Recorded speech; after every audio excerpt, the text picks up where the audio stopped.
Welcome to Murray Mysteries.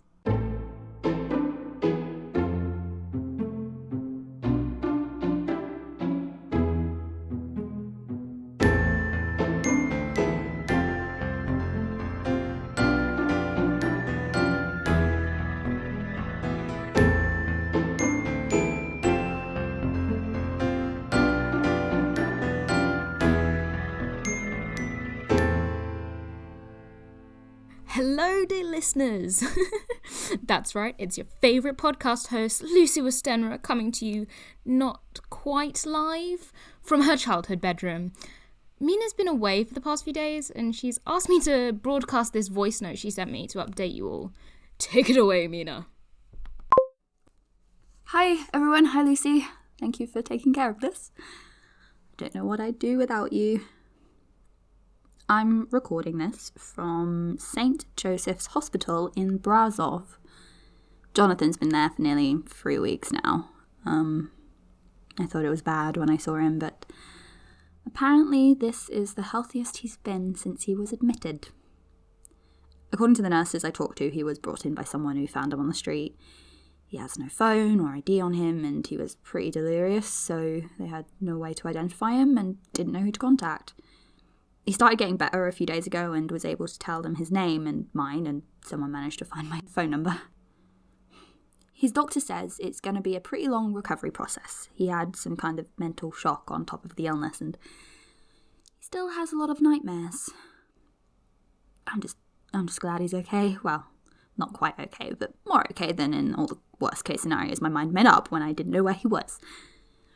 At least now I can see him and talk to him, even if he can't speak more than a couple of sentences without getting winded. He doesn't remember anything past his first days in Romania. Apparently it's fairly common for victims of trauma to selectively forget difficult memories. They could probably help him remember with special therapy, but they still think it's too early and it might set back his recovery, so we're leaving it alone for now. I wish I knew, though, whatever happened to him must have been horrible. I can't imagine. I don't want to imagine, but I can't help it. Mina. Yes? Do you need anything? Can you get me my coat, please? Mm-hmm. Here you go. Is that a memory card? I think I was recording entries from the trip.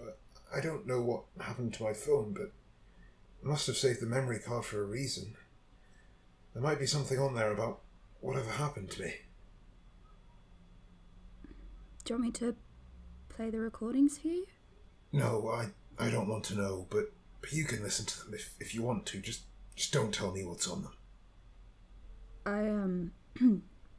Thank you. But I'm not sure I want to know more about this than you do. It's your choice. You don't have to do anything you're not comfortable with. Okay. Do you need anything else? Water? Just you. Be right there. I hope this puts all your lovely little minds to rest.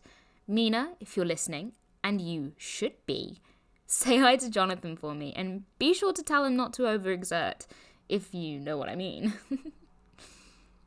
I hope the two of you will come home soon. We miss you. You could come straight here and let the sea air do its thing for John.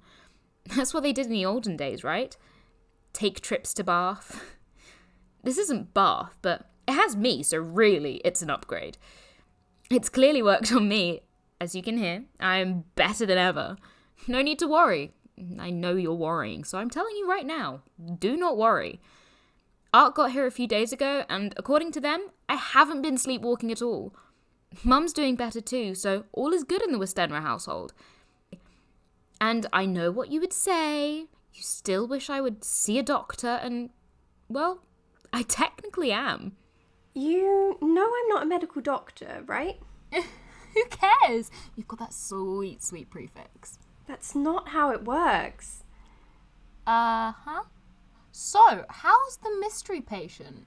Are we really doing this? I promised Mina she didn't have to worry about the podcast while she was gone. and I almost always keep my promises. This is her favourite segment. Alright then, I guess we're doing this. Hello again, everyone. I'm Dr. Seward. And this is Dr. Seward's Clinical Hour. Tell us, Doctor, what is new in the world of clinical psychology? Well, this week has been a very eventful one, especially for R's case. Juicy! Let's hear it. Today is Thursday. It's been a few days since R's escape. He's been extremely violent in that time, but I noticed yesterday he was growing a lot quieter. He's been suddenly interrupting some of his violent spells and whispering to himself something about waiting and being patient. He was quite kind to me, considering I was the one to find him and bring him back. I've put him in observation, and it seems he's adopted a new pattern, agitated during the day and calm at night. This is interesting because our patients normally stick to certain routines, and if they do change, it tends to happen gradually. This was quite sudden in comparison. I'll need to keep an eye on it and see where it evolves in the coming days. It might be a step towards becoming less manic, which could signify some progress. Up late again. R made another escape attempt. He slipped past the attendant who came in to bring him dinner. At least it was easier to catch him this time. We found him in the exact same place. He was angry and tried to come at me, but security managed to restrain him before he could do anything. He struggled for a few seconds, then calmed down. A bit too quickly, in my opinion. I looked around to see if anything could have caused it, but the only thing of note was a bat flying away towards the sea. It's probably nothing.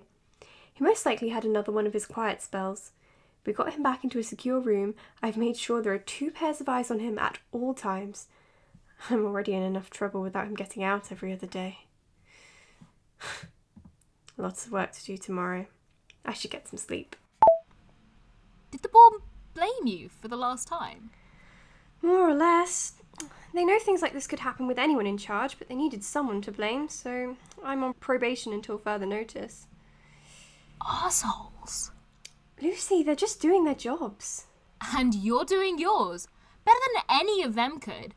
While they sit in their little meetings and point their wrinkly fingers to the most convenient scapegoats. If they want a more secure building, let them find the money for it. I wish it were that easy, but institution politics are a minefield. I'm happy to take the blame if it means the place is safe. You're too good for them. I do my best. Alright, that's it for today, folks. Everyone, flood the comments with compliments for Dr. Seward. I need her to drown in appreciation. Lucy, that's not necessary. Tune in next time for another Clinical Hour with the best doctor in the world. Murray Mysteries is a Nove Storytelling production. This episode was written and produced by May Tudyk and featured Drew Victory as Mina Murray, Bevan Tankard as Dr. Jane Seward, Tom Magnus as Jonathan Harker, and Megan John as Lucy Westenra. Original music by Sophie Kay. Thank you for listening.